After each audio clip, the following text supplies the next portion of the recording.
What's going on, everybody? RJ Ochoa here from SB Nation's bloggingtheboys.com. Hope all is well over you. We hope you're happy, safe, healthy, and that you're excited to continue our training camp preview series here on the Blogging the Boys YouTube channel. Make sure you do subscribe. We've been going position by position in the lead up, in the hype towards Dallas Cowboys training camp starting later this month. We're almost a week, right? I guess we're a week-ish, we're a week into the month of July, so later this month really doesn't sound that far away, which is an exciting thing. Today, like we've been saying, we've been going back and forth, offense, defense. We just did defensive tackles. That means we have a defensive position coming up next, but that means today we're talking about an offensive position, and I think when you talk about the state of the roster, this is the most interesting position. Wide receiver, quarterback isn't interesting. It's very, very chalk. Running back has a level of interest, but it's really kind of up to the team, right? Offensive line we'll get to, and there are some things to talk about, but I don't think that there's anything as interesting as wide receiver because it's kind of an unknown. And in a weird way, that's exciting because this position has for so long just been chalk in and of itself, right? It's been Amari Cooper at the top, Michael Gallup opposite of him, CeeDee Lamb as the kind of third player there waiting in the wings to be the hero for the last 2 years, but that time has arrived now. Wide receiver is different. I think even when we look back at Amari Cooper, obviously the Cowboys traded for him in the middle of the 2018 season. We didn't get this time, right? We didn't get this period where it was like Amari's gonna take the step, he's gonna take the leap, he's gonna go from just a part of the group to being the alpha, the number one wide receiver. We did get that with Dez Bryant, right? Like Dez came in with Roy Williams still kind of leading the way. Remember all the rookie hazing stuff, and then things changed. Miles Austin left, and it was the Dez show, and we were treated to that kind of week in and week out. That spectacular 3-year period from 2012 through 2014. We didn't get that from Amari because the Cowboys traded for him in the middle of the season.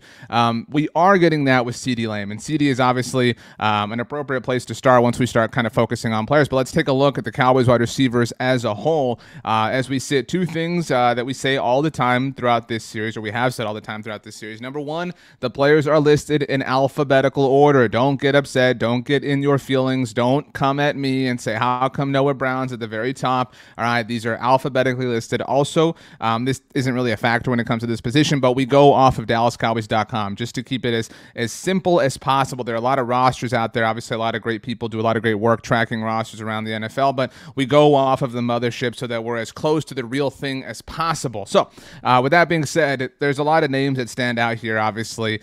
Several newbies by way of different paths. Obviously, Jalen Tolbert being drafted, James Washington, a free agent addition, and then you've got your classic UDFA route. We know the Cowboys love their undrafted free agents, but let's go ahead and let's start with the aforementioned CeeDee Lamb because this ultimately kind of comes down to him, right? Whether CeeDee does take the next step is really going to change the course of several people's lives, right? If CeeDee Lamb doesn't take the next step as a wide receiver in 2022, I know that sounded dramatic. You're probably thinking, RJ, what are you doing, dude?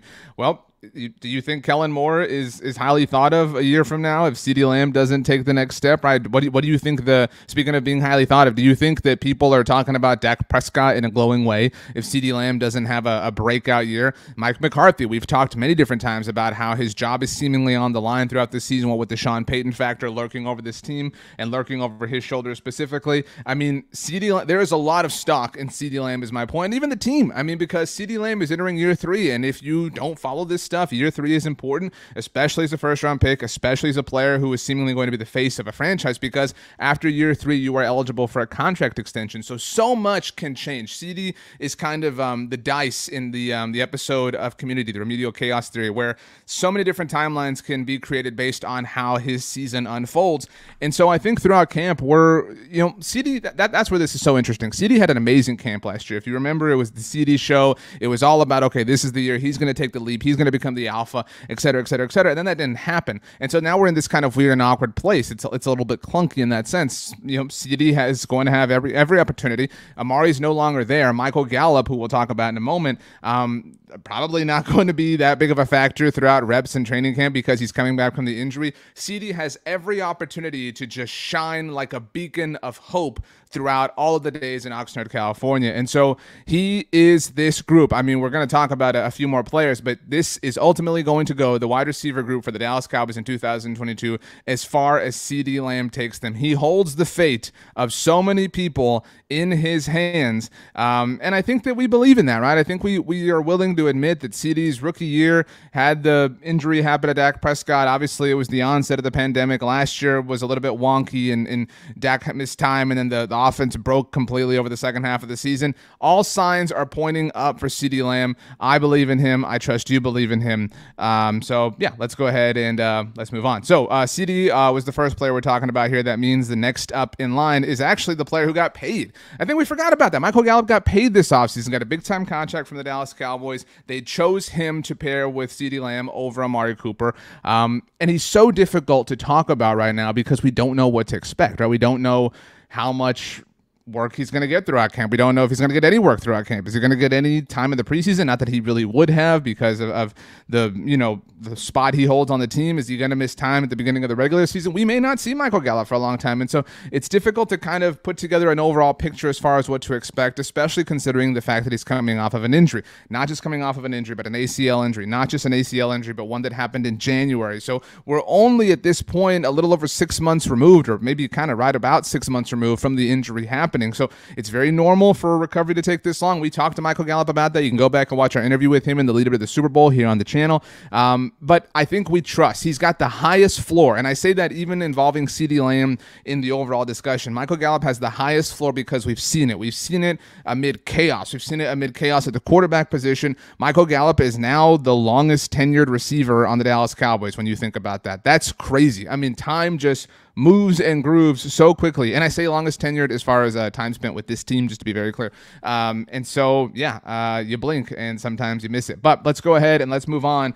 And this is where we kind of take a turn as far as our evaluation of these players, because we kind of know what to expect from CeeDee and Michael Gallup, right? We know that CeeDee's going to be a very good player. We expect him to be an elite player. We know that Michael Gallup's going to be a very good player. We expect him to be a lead in certain moments, but ultimately to kind of be the Robin to CeeDee's Batman, and I say that with full respect to both players.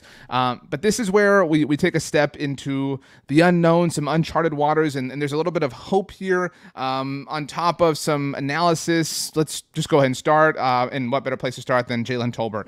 Third-round pick by the Dallas Cowboys. Very surprising that they went this route. We were all happily surprised just because coming from a small school, that's not the Dallas Cowboys MO. Nobody really, I thought that the Cowboys would really do this, but they did. And I think that Jalen Tolbert is going to have a huge opportunity to make a difference early on, especially when you factor in the injury to Michael Gallup. By all accounts, he is somebody who is already earning the trust of the franchise quarterback, which is a very good thing.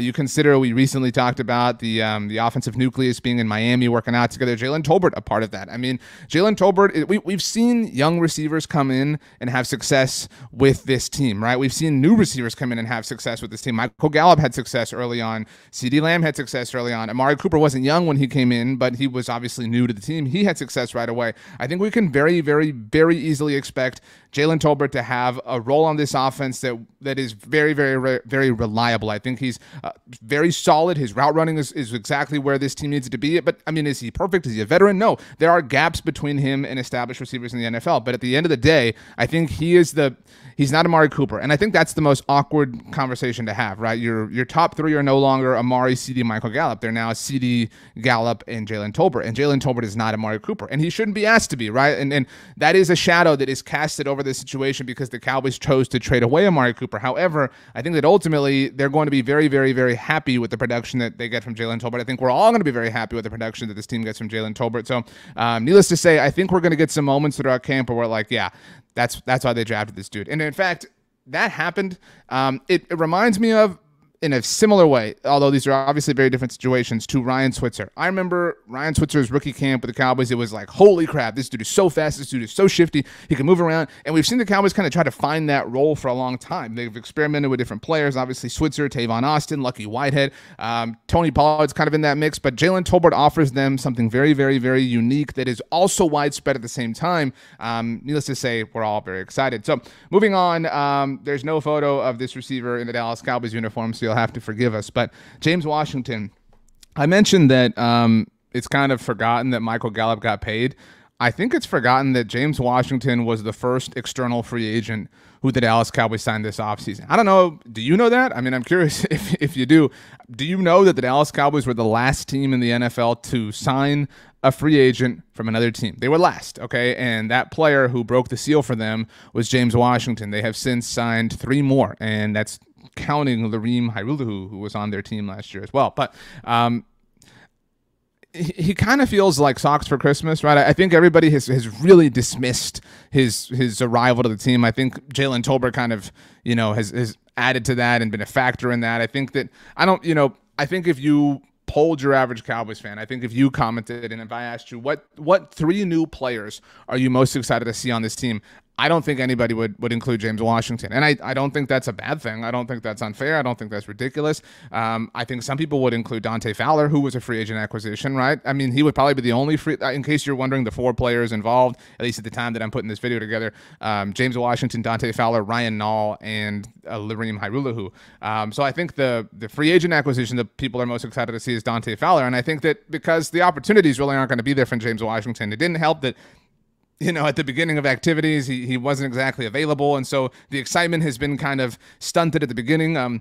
I think he's a valuable addition to the room. He's obviously been a part of a team that's had some successes in certain respects, but I don't think that any of us are particularly into this. It will be interesting to see what James Washington offers the team. It'll be interesting to see how healthy he is, but ultimately, I think he's what I think.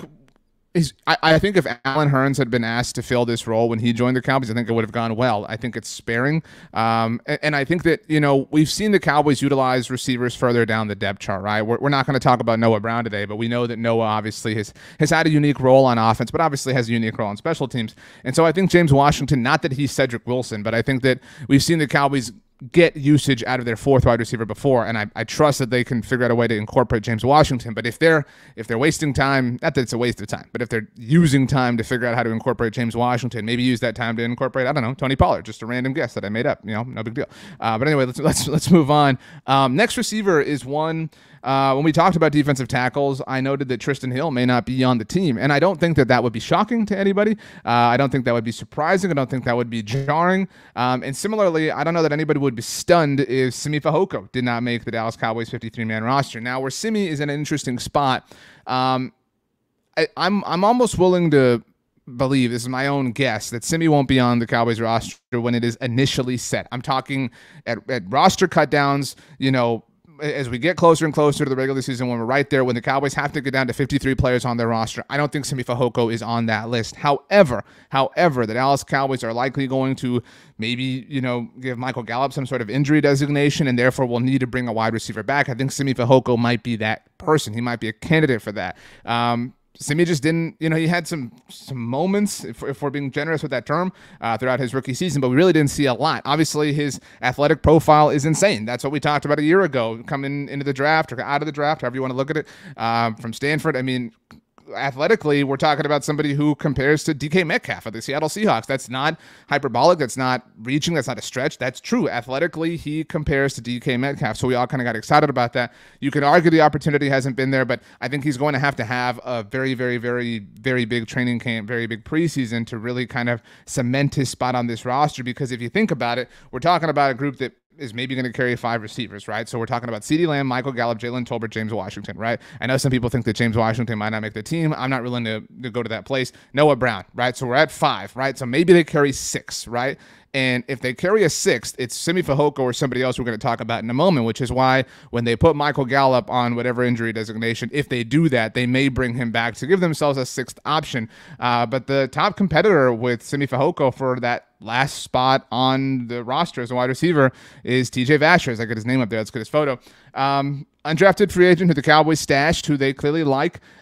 It's worth mentioning that ESPN's Todd Archer, when he wrote about the offseason and a surprise standout name, he chose TJ Vasher. That's notable. I mean, you got to find a way. Like, if you're going to be the team's 5th or 6th wide receiver, you have to literally stand out. That is literally what you have to do if you want to earn this roster spot. And it seems like TJ Vasher is starting to do that in a way that Simi Fehoko might not necessarily be. So, yeah, I think it's so difficult and honestly maybe kind of impossible to look at the Dallas Cowboys roster and say one of these 53 spots is going to come down to players X and Y. I don't know of a place that you can do that. I think last year, for example, we looked at the backup quarterback position and we said, this is really going to kind of come down to Garrett Gilbert or Cooper Rush, right? That was the big argument. Ben DiNucci, sorry. But that was the big sort of thing, right? With and obviously that played itself out. But now we look at it and we can argue about different roster spots relative to defensive tackle and offensive line, offensive interior, and linebackers, secondary, whatever. But I don't know that there's a position or a spot on the roster, one of 53, that is obviously going to come down to one of two players. It's kind of like, like in baseball, when you're on the verge of sending somebody down to AAA or something like that, and if you're, I'll use an example here. I'm an Astros fan, if that isn't obvious. When Jake Myers was returning to the lineup, it was very obvious that Jose Siri or Chas McCormick was going to go down to AAA. And so it's one of those two guys, right? You know that one of those two is going to be the person that earns that final roster spot, and I think that we're looking at that here when it comes to the Dallas Cowboys wide receivers as a whole. Speaking of as a whole, let's take a look at the group one last time. Again, I think that you can get to 5 very easily when you look at the current roster. Obviously, you've got CeeDee Lamb, Michael Gallup, Jalen Tolbert. There's your top 3 undisputedly. James Washington, who we're all willing, I think, to give a little bit of leniency to towards making the team, and Noah Brown. There's 5. I know that there are people who like, there are classic undrafted free agents. Dennis Houston is a name that's been popular as well. But again, as far as number 6, it feels like it could come down to that third row right there, Simi Fehoko or TJ Vasher. So we'll see. We'll see how it all shakes out. But that was our wide receiver discussion here on the Blogging the Boys YouTube channel in our training camp preview series. And next up, like I said, we are going back to the defensive side of the ball. We just did defensive tackle, so we're moving backwards. We've already done the defensive line as a whole, done ends, done the interior. Now we're doing linebackers, which gives us an opportunity to talk about Micah Parsons. You don't want to miss it, so make sure you do subscribe right here to the Blogging the Boys YouTube channel. My name is RJ Ochoa. You can follow me on Twitter or Instagram at RJ Ochoa, on TikTok at RJ.Ochoa. If email's more your speed, you can hit me up at rj.ochoa@sbnation.com. But yeah, that about does it. And hope you have yourself a great day. I recorded this a few days in advance, so hopefully no big news happened. Yeah, go Cowboys, right? The whole thing. Go Cowboys. Thanks for hanging out, everybody. We'll see you next time.